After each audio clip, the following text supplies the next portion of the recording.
Bonjour à tous et bienvenue sur la chaîne Wrestling Love. On se retrouve aujourd'hui pour une toute nouvelle vidéo. Alors dans cette nouvelle vidéo on va parler Big Japan, on va parler donc BJW et on va parler de leur show du 9 octobre, show du 9 octobre qui a été diffusé quelques jours après sur le BJW Record. C'est pour ça que je fais la review finalement assez tard par rapport à la date du show, mais c'était personnellement un show qui me donnait quand même bien envie.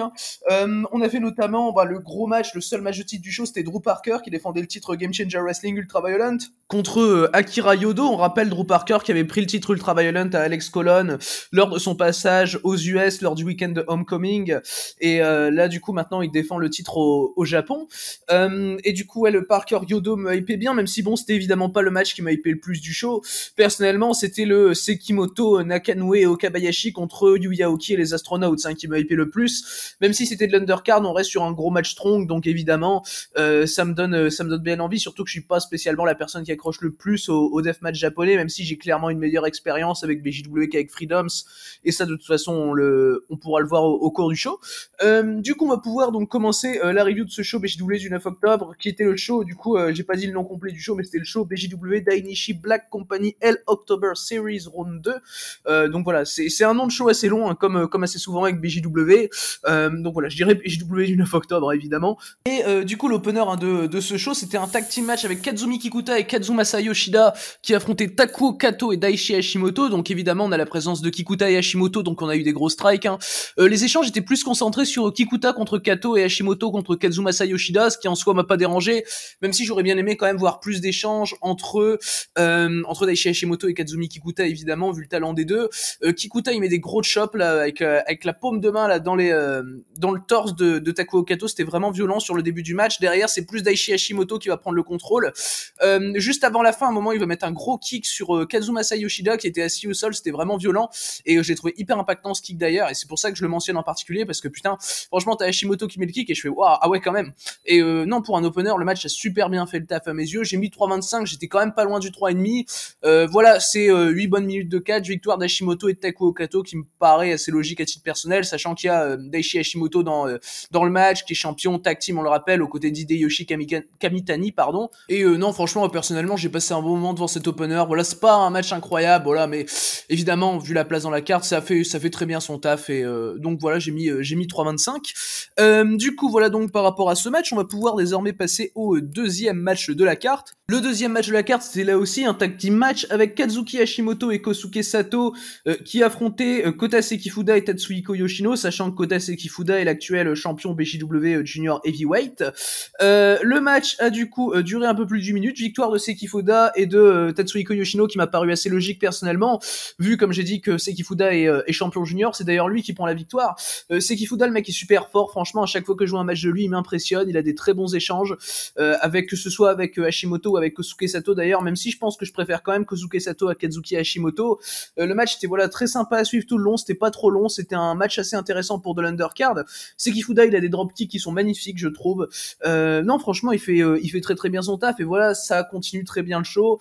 Voilà, on est sur un bon match tag team junior, j'aime bien la division junior personnellement de BJW, et enfin voilà franchement c'est un match qui fait très bien son taf, qui est très agréable à regarder, et la victoire donc de Sekifuda et de Tatsuhiko Yoshino m'a paru logique. D'ailleurs je trouve que franchement ils ont des assez bonnes combinaisons, Yoshino pardon, pas Yoshida, Hayato Yoshida c'est plus de AWSA, Tatsuhiko Yoshino et Kota Sekifuda.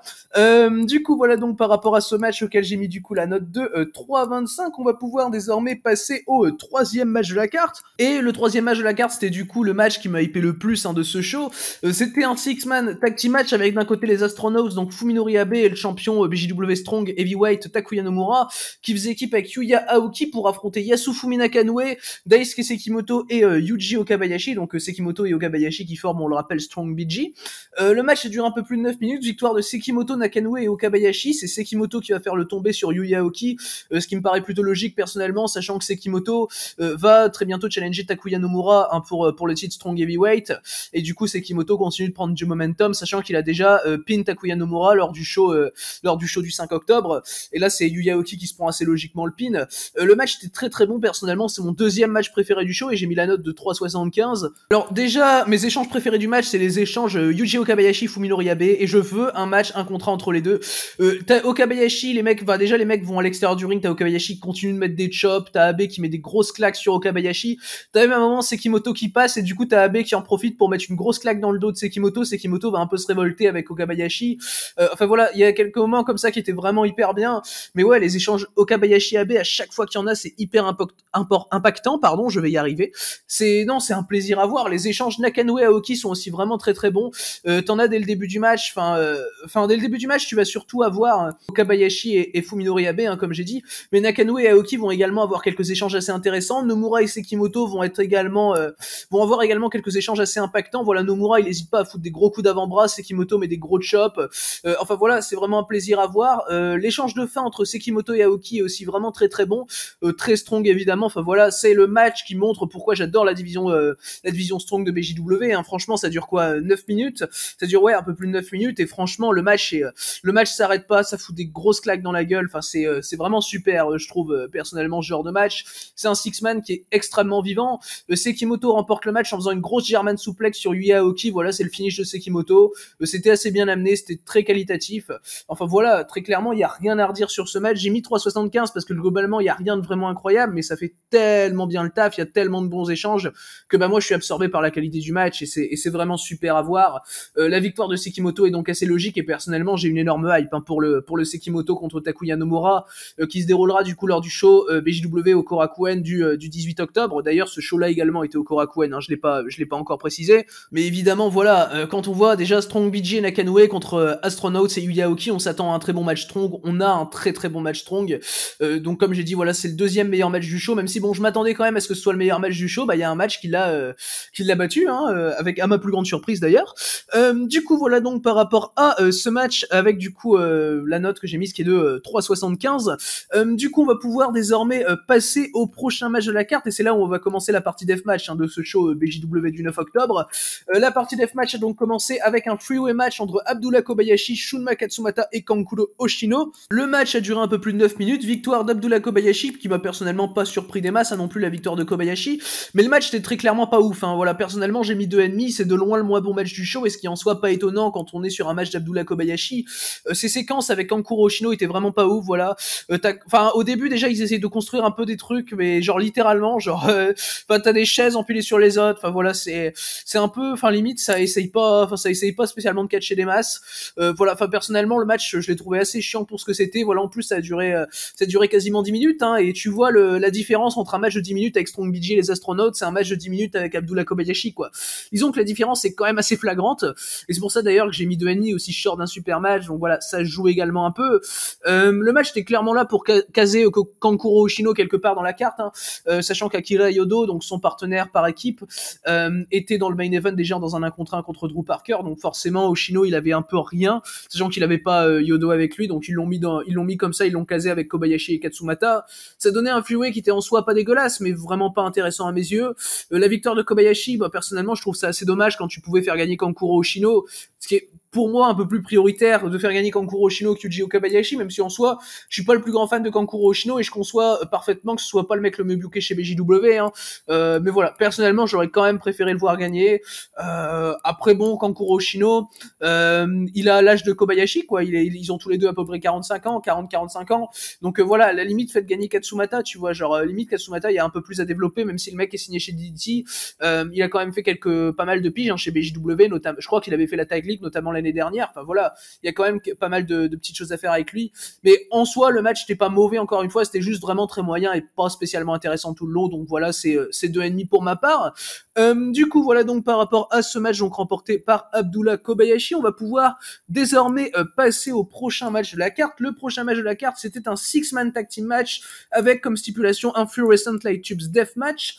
Nous avions d'un côté Jackie Numazawa, Ryuji Ito et Yuki Ishikawa qui affrontaient du coup Toshiyuki Sakuda, donc Toshiyuki Sakuda qui est actuellement champion tag de Freedoms avec Takayuki Ueki, et Sakuda faisait équipe avec les Crazy Lovers, donc l'équipe de Takumi Tsukamoto, ancien champion BJW Deathmatch, et Masashi Takeda, qui est évidemment ancien champion BJW Deathmatch aussi, mais ça va plus de soi que Takumi Tsukamoto qui est d'ailleurs encore champion Union Pro Max de Basara actuellement.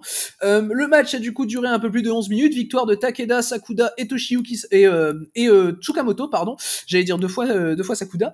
Le match, personnellement, je lui ai mis la note de 3,5, je l'ai vraiment trouvé très bon. L'utilisation de la stipulation était vraiment très bien, j'ai trouvé très bien fait.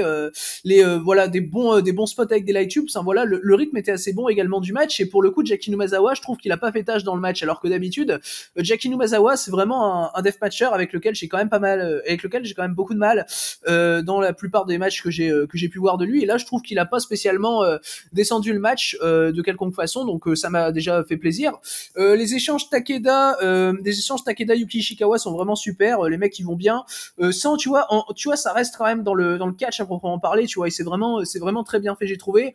Il y a pas mal de spots qui sont assez stiff, notamment un coup de genou de Takeda avec des light tubes, je crois qu'il le fait sur Ryuji Ito d'ailleurs, ce coup de genou qui était vraiment violent et vraiment cool à voir. Enfin voilà, globalement on a le droit à un très bon deathmatch, et franchement c'est ça qui fait que c'est ce genre de match, et on en parlera un peu plus pour le main event d'ailleurs, mais c'est ce genre de match qui fait que j'accroche bien plus au deathmatch BJW qu'au deathmatch produit par exemple par Freedoms, parce que là tu vois clairement un propos, une recherche, et dans les deathmatch Freedoms, non, c'est je vais te casser la gueule à coups de parpaing sans rien derrière, tu vois, donc c'est vraiment dérangeant, mais là franchement je trouve mon bonheur avec les deathmatch BJW, très clairement ça commence bien à s'installer de mon côté, et ce six-man tag était clairement très intéressant, donc voilà, c'est 3,5 pour ma part.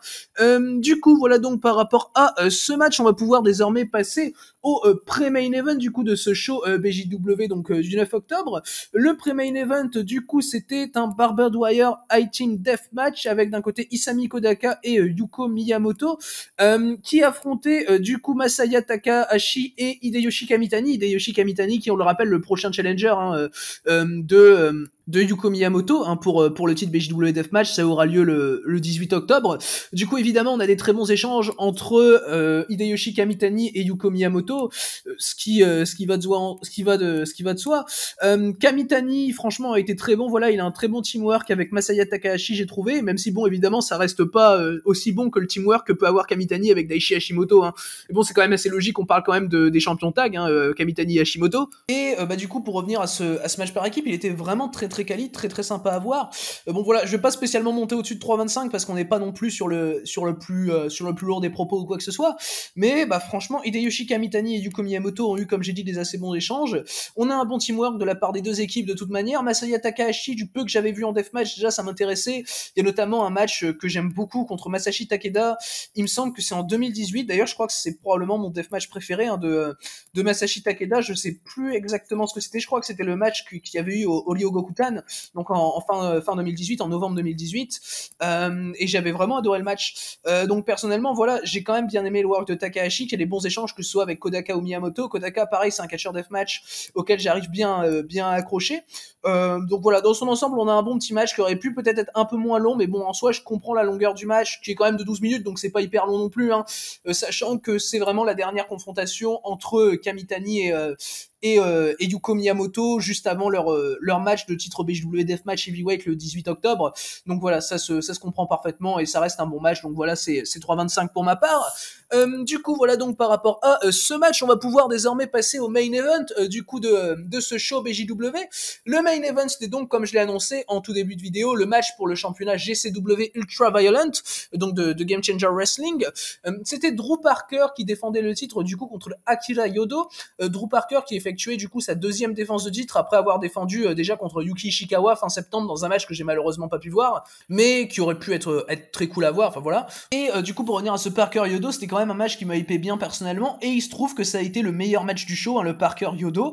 D'ailleurs, au passage, c'est mon deathmatch japonais préféré cette année, ce qui est quand même pas une mince affaire, bah, sachant que je suis pas spécialement, enfin voilà, d'habitude j'ai l'habitude d'avoir à peu près la même opinion sur les deathmatchs japonais, et là depuis que j'ai commencé BJW, bah les deathmatchs BJW sont à peu près tous à 3,5 de mon côté, et là je suis allé jusque 4 personnellement pour ce Parker Yodo. Alors Drew Parker a assez logiquement conservé le titre en un peu plus de 15 minutes. Le match était juste excellent, hein, j'ai trouvé personnellement. Alors pour la stipulation du match, avant de parler du match un peu plus en détail, c'était un UV Shock Deathmatch. Du coup, on a eu beaucoup d'utilisation de parpaing dans ce match où ça va évidemment travailler le dos de ses adversaires. Hein. Parker travaille le dos de Yodo et vice versa. Il y a également quelques spots vraiment pas mal avec des light tubes, un bon fighting spirit de la part de Drew Parker. Drew Parker qui va avoir quelques retours vraiment intéressants, et Parker, tu vois, tu sens qu'il y a des moments dans le match, il veut vraiment sacrifier pour en finir avec Yodo, quoi. Parce qu'il sait qu'il peut en finir avec Yodo, et c'est ce qu'il va faire d'ailleurs, voilà, au bout d'un peu plus d'un quart d'heure. Il sait qu'il peut en finir, mais il veut finalement le faire trop tôt. Il commet quelques erreurs, comme par exemple quand il se fait travailler le dos, il tente sa Swanton Bomb sur Akira Yodo, et du coup Yodo arrive à contrer en mettant les genoux ou les pieds, je crois, sur le dos de Drew Parker qui a du coup encore plus mal au dos. Enfin voilà, j'ai trouvé ce genre de spot plutôt bien fait, plutôt intelligent. Tu sens que le match a quand même une vraie recherche, un vrai travail derrière, une vraie écriture vraiment intéressante. Le seul souci que j'ai peut-être avec le match, c'est que la fin est un peu abrupte à mes yeux, mais à part cette fin abrupte, franchement, je vois pas spécialement de défaut au match, parce que franchement, c'était extrêmement bien fait, hein, comme j'ai dit. Il y a quand même pas mal de spots qui sont vraiment pas mal avec des parpaings, notamment à un moment une senton d'Akira Yodo sur des parpaings sur Drew Parker.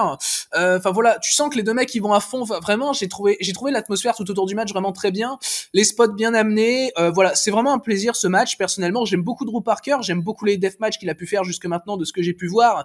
Bon, contre Miyamoto, du coup, par exemple, là, du coup encore plus, hein, contre Akira Yodo. Il y a également un assez bon storytelling par rapport aux fléchettes. Alors le spot des fléchettes, c'est quelque chose que j'avais pas du tout aimé chez Game Changer dans le match où Drew Parker prend le titre à Alex Colon. Mais finalement, le spot des fléchettes en fait de Parker sur Yodo, tu vois, je vois la référence au Parker Colon, et je vois surtout que finalement c'est seulement la deuxième fois que je vois ce spot de ma vie, et la première fois c'était aussi pour un match de Parker pour le GCW Ultra Violent. Du coup, je me dis qu'il y a quand même toute une recherche par rapport à ça également. Et d'ailleurs, c'était une assez bonne référence de faire ça, que Parker prenne vraiment la domination grâce à ce spot des fléchettes où il va un peu jouer aux fléchettes, il va en planter dans le dos d'Akira Yodo, et j'ai trouvé ça vraiment très bien en termes d'intelligence de spot, là où contre Colon j'avais pas du tout aimé parce que ça faisait vraiment on va faire un spot violent pour faire un spot violent, mais là tu vois quand même la recherche du truc, et globalement le match, comme j'ai dit, est assez recherché, c'est vraiment un excellent deathmatch à mes yeux. Donc voilà, même si vous aimez pas spécialement le deathmatch, comme moi pour ma part je suis pas spécialement fan de deathmatch ou quoi que ce soit, hein, comme vous avez pu le comprendre de toute façon, bah voilà, ce match là je le trouve purement excellent, et comme j'ai dit un peu plus tôt, c'est mon deathmatch japonais préféré de l'année. C'est un 4 étoiles pour ma part. Bon, c'est pas un 4 étoiles vraiment facile, mais et ça c'est surtout un peu à cause de la fin abrupte également, où bon, voilà, c'était un peu dommage quand même, mais bon, la victoire de Drew Parker me paraît assez logique personnellement. Et du coup d'ailleurs, voilà pour ce match auquel j'ai mis 4 étoiles, et du coup on va connaître le prochain challenger de Drew Parker, hein, juste après ce match. Et le prochain challenger de Drew Parker pour le titre Game Changer Wrestling Ultra Violent, ce sera Masashi Takeda. Donc le match se déroulera, il me semble, le 25 septembre. Personnellement, Parker Takeda, c'est pas spécialement un match qui me hype, très honnêtement, parce que j'ai pas la masse confiance en Masashi Takeda, notamment par rapport à ce que j'ai vu chez Freedoms, hein, mais je me doute que chez BJW va quand même y avoir plus de recherche, en tout cas je l'espère. Et franchement, le match a quand même un certain potentiel, hein, le Parker Takeda. Juste, j'ai peur de voir le même Takeda que chez Freedoms, c'est bon, voilà, ça fait un peu peur, mais en soi, il y a moyen. De toute façon, le Parker Yodo était excellent. Drew Parker, je sais qu'il est capable de faire d'excellents deathmatch. Donc maintenant, on peut voir contre Takeda ce que ça va donner. Du coup, voilà, c'est ce qui conclut donc ce show BJW du 9 octobre. Du coup, alors par rapport au show dans l'ensemble, c'est un show que j'ai vraiment bien apprécié pour ma part. Alors personnellement, je suis en train de rentrer de plus en plus dans BJW. Personnellement, je suis en train d'accrocher de plus en plus. C'est une fédération qui a ses codes auxquels j'adhère plutôt bien, même si évidemment il y a des matchs qui me plaisent moins que d'autres, hein, évidemment, et comme dans toutes les fêtes, dans tous les cas. Où là, par exemple, c'était le rôle du Freeway avec Abdullah Kobayashi, avec lequel j'ai quand même eu pas mal de mal. Mais en soi, dans sa globalité, le show est vraiment très très sympa à voir. Personnellement, si vous pouvez, si jamais le show sort en dehors du BJW Core, si vous avez pas le BJW Core d'ailleurs, parce que si vous l'avez, du coup, c'est plus facile. Mais du coup, si vous l'avez pas, personnellement, si ça sort, je vous conseille très très fortement de mater le Strong BG et Nakanoe contre Astronauts et Aoki, et encore plus en priorité le Parker Akira Yodo, pardon. Et même si vous aimez pas spécialement le deathmatch, moi j'aime pas spécialement le deathmatch, et j'ai trouvé le match excellent. Du coup, voilà donc par rapport à ce show, voilà donc par rapport du coup à cette review donc de BJW. Merci à vous donc d'avoir écouté cette vidéo. J'espère que du coup elle vous aura plu, et du coup d'ici les prochaines vidéos, je vous dis à la prochaine.